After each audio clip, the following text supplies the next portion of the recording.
오늘부터 시흥동산교회의 새신자 교육 설교 시리즈가 시작됩니다. 여러분, 새신자라는 말이 뭔 줄 아십니까? 새로운 신자, 그러니까 교회에 처음 나온 사람을 의미하는데 저는 새신자 아닌데요? 저 교회 오랫동안 다녔는데요? 그 말도 맞습니다만 우리 모두 사실 새신자라고 할 수 있죠. 왜냐하면 시흥동산교회 새신자잖아요.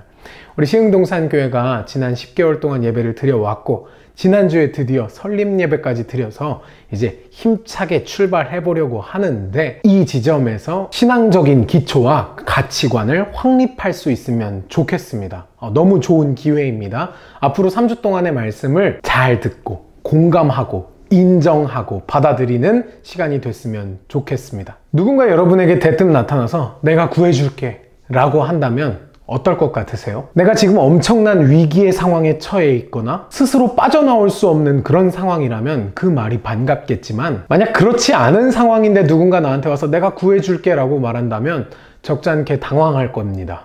심지어 짜증이 날 수도 있을 것 같아요. 지까짓 게 뭔데 나를 구한다 만다, 무슨 소리 하는 거야 쟤는. 그런데 사실 기독교에서 말하는 구원 있지 않습니까?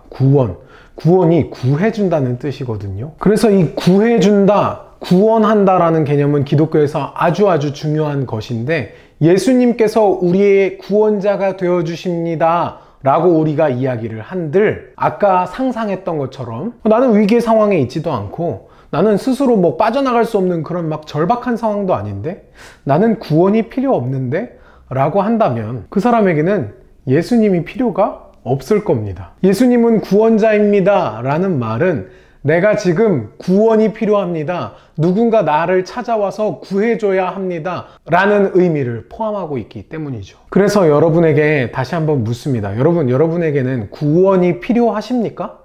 필요하긴 합니까? 여러분이 지금 엄청난 위기의 상황에 빠져 있고 스스로 빠져나올 수 없는 그런 상황에 처해 있다는 것을 인정하십니까? 인정 못 하시겠다고요? 그렇다면 죄송하지만 여러분에게는 예수님이 필요 없습니다. 예수님이 여러분의 구원자가 되줄 필요가 없습니다. 왜냐하면 여러분은 구원이 필요하지 않은 사람이니까요.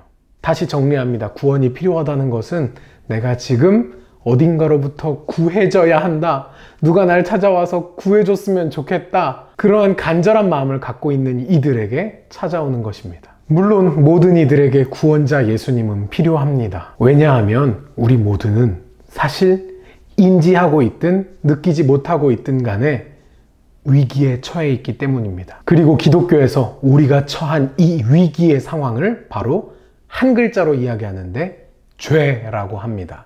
죄. 그렇다면 죄는 어디서부터 시작된 것일까요? 태초에 하나님께서 온 우주 만물을 창조하시고 기뻐하셨습니다. 그리고 하나님의 형상을 따라 인간을 창조하셨죠.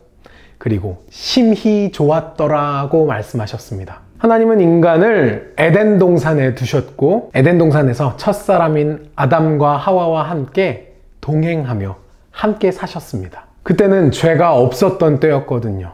선하신 하나님 앞에 죄는 설 곳이 없습니다.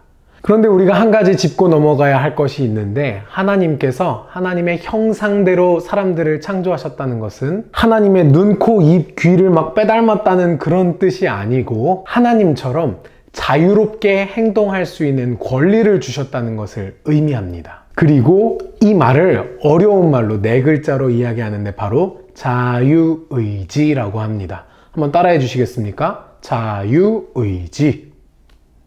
자유의지가 뭐냐? 쉽게 말하자면 선택의 자유입니다. 그리고 하나님께서 인간에게 주신 선택의 자유가 아주 절정으로 나타나는 것이 있는데, 그게 바로 창세기 2장에 등장하는 선악과입니다. 선악을 알게 하는 나무의 열매는 먹지 말라, 내가 먹는 날에는 반드시 죽으리라 하시니라. 어떤 사람들은 하나님께서 인간에게 자유를 줘놓고 갑자기 선악을 알게 하는 나무를 두시더니 저거 못 먹게 하는 규칙을 세우셨으니까 인간의 자유를 빼앗아갔다고 이야기하는 사람들도 있습니다. 또 어떤 사람들은 하나님은 자유를 줘놓고 왜 규칙을 세우시냐, 규칙이 없는 게 진짜 자유지, 아무거나 할 수 있는데 라고 말하는 사람들도 있어요. 하지만 여러분 그거 아시나요? 한번 생각해 보십시오. 진정한 자유는 규칙 속에서 나타납니다. 규칙이 없는 상황 속에서의 자유는 자유가 아니라 그냥 방만입니다. 어디에도 얽매이지 않고 그냥 지 멋대로 하는 것, 방만이라고 하죠. 방만과 자유는 다릅니다. 규칙을 지킬 수도 안 지킬 수도 있는 상황, 이 상황이야말로 그 어느 곳에도 얽매이지 않은 진정한 자유라고 할 수 있습니다. 규칙이 있기 때문에 진짜 자유가 있다, 이 말이 이해가 되시나요? 그러니까 아니, 하나님이 선악과를 안 만들었으면 인간이 죄를 짓지 않았을 텐데 왜 선악과를 만드셨던 거야? 라고 하는 질문이 말이 안 되는 것은, 만약 선악과를 만들어 놓지 않았다면, 선악과를 만들어 놓고 그것을 먹지 말라는 규칙을 세워 놓지 않았다면 인간은 그냥 평생 하나님 말대로만 살아가야 하는 존재였을 겁니다. 하지만 하나님께서는 인격적인 존재, 선택할 수 있는 존재로 지으시고 사람이 직접 선택하게 하셨습니다. 선악과를 먹을 것이냐 말 것이냐. 그런 의미에서 하나님께서 선악과에 대한 경고를 하신 것은 그 경고와 동시에 사람들에게 하나님께서 진정한 자유를 주셨다는 것을 반증합니다. 진정한 자유 가운데 있었던 아담과 하와, 과연 선악과를 먹었을까요? 안 먹었을까요? 먹었죠. 먹었습니다. 그리고 어떻게 되었죠? 에덴 동산에서 쫓겨나게 되었습니다. 왜냐하면 그들은 하나님과의 약속을 어겨서 죄를 짓게 되었고, 죄를 지은 인간은 하나님과 같은 공간, 같은 시간 안에서 함께 있을 수조차 없었기 때문입니다. 아니, 하나님께서는 분명히 창세기 2장 17절에 먹으면 반드시 죽으리라 하셨는데 왜 안 죽었죠? 다시 생각해보면 이런 겁니다. 하나님께서 말씀하셨던 죽음은 그냥 사람이 죽는다 하고 이렇게 눈을 감고 죽는 것이 아니라 하나님과의 관계에 있어서 하나님과 사람의 관계가 영원히 끊어지는 것을 하나님은 죽음이라고 표현하셨던 것입니다.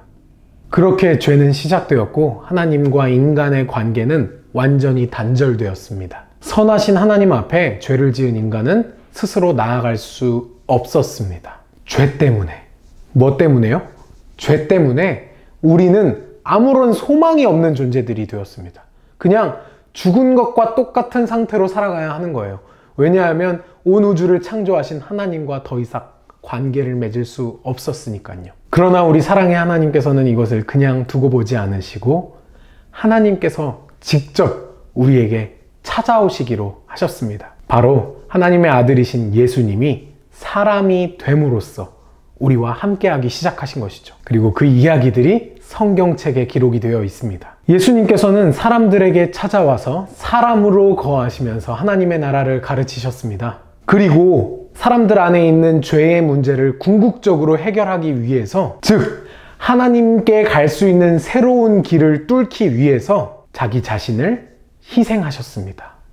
십자가에 올라 죽으심으로, 자기 자신을 죽이심으로 그 죄의 문제를 모두 해결해 주셨습니다. 우리는 드디어 예수님을 통해서, 우리를 위해 죽으시고 다시 사신 예수님을 통해서 하나님께 나아갈 수 있게 된 것입니다. 그렇기 때문에 기독교에서 우리의 구원자를 예수님이라고 하고, 우리의 예수님이 우리의 구원자, 우리를 구해 주신 분이라고 표현하는 것이죠. 예수님께서 우리에게 찾아오신 이야기를 복음이라고 합니다. 사도 바울은 에베소서 2장 8절에서 복음을 아주 간단하게 이렇게 정리했습니다. 너희는 그 은혜에 의하여 믿음으로 말미암아 구원을 받았으니 이것은 너희에게서 난 것이 아니요 하나님의 선물이라. 아멘. 아멘. 그렇습니다. 우리에게서 난 게 아닙니다. 우리가 하나님 구해주세요, 구해주세요 라고 한 게 아니라 하나님께서 그냥 일방적으로 선물이야 하면서 주셨습니다. 구원을 주셨습니다. 하나님의 선물로서 하나님의 은혜를 주셨습니다. 이렇게 비유해보고 싶어요. 여러분, 하나님의 은혜는, 하나님께서 우리를 구원해 주신 은혜는 쿠팡 로켓 배송이 아닙니다. 무슨 말인지 이해가 되시나요? 쿠팡 로켓 배송을 통해서 물품을 받으려면 전날 주문을 해야 하죠. 뭐 물 한 박스 갖다 주세요, 혹은 라면 한 박스 갖다 주세요. 우리가 주문을 하지 않습니까? 하나님의 은혜는 우리가 주문한 게 아닙니다. 하나님 은혜 좀 배송시켜 주세요 라고 한 게 아닙니다. 오히려 하나님께서 우리를 구원해 주신 은혜는 카카오톡 선물하기와 비슷합니다. 선물의 특징이 뭐죠? 주문한 적도 없는데 받는 것, 그게 선물 아닙니까? 그게 생일 선물이 됐든 축하 선물이 됐든 그 어떤 선물이 됐든 말이죠. 여러분 카카오톡 선물하기 통해서 선물 받아보셨어요? 이렇게 선물을 받으면 우리가 뭐 교환권을 받기도 하지만 때로는 배송지를 입력해야 할 때가 있습니다. 자, 당신 선물을 받았습니다. 이제 배송지를 입력하세요. 그래야지 그 선물이 도착합니다. 이렇게 뜨는 거죠. 여러분 선물 받아보셨나 모르겠어요. 여러분의 이해를 돕기 위해서 사진을 띄웠습니다. 근데 여러분 그거 아세요? 카카오톡 선물하기에 거절하기 기능이 있다는 거? 선물 됐습니다. 나는 선물이 조금 부담스러우니까 그냥 다시 가져가세요. 라는 의미로서 거절하기가 있습니다. 사랑하는 여러분, 여러분에게 이미 하나님의 선물은 도착했습니다. 하나님께서 여러분을 구원해 주시기 위해서 하나님의 아들이신 예수님을 여러분에게 구원자로 보내주셨습니다.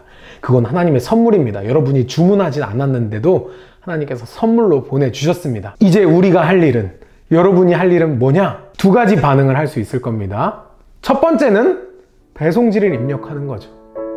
두 번째는 거절하는 겁니다. 그건 역시 아담과 하와에게 자유가 있었던 것처럼 여러분에게도 자유가 있습니다. 여러분, 여러분에게 구원이 필요하다고 느껴지신다면 배송지를 입력하십시오. 배송지 입력 기한은 죽기 전까지거든요.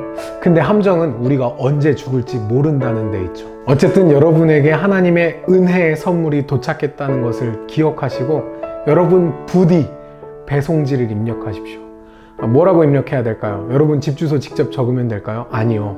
여러분의 마음 가운데 여러분의 삶의 주인으로 여러분의 삶의 구원자로 예수님을 받으십시오. 하나님의 은혜의 선물, 우리의 구원자 되신 예수님을 그곳에 모신다면 여러분, 그러면 끝입니다. 배송지만 입력하시면 됩니다. 예수님을 여러분의 영원하신 구원자로 받아들이시길 주님의 이름으로 축복합니다.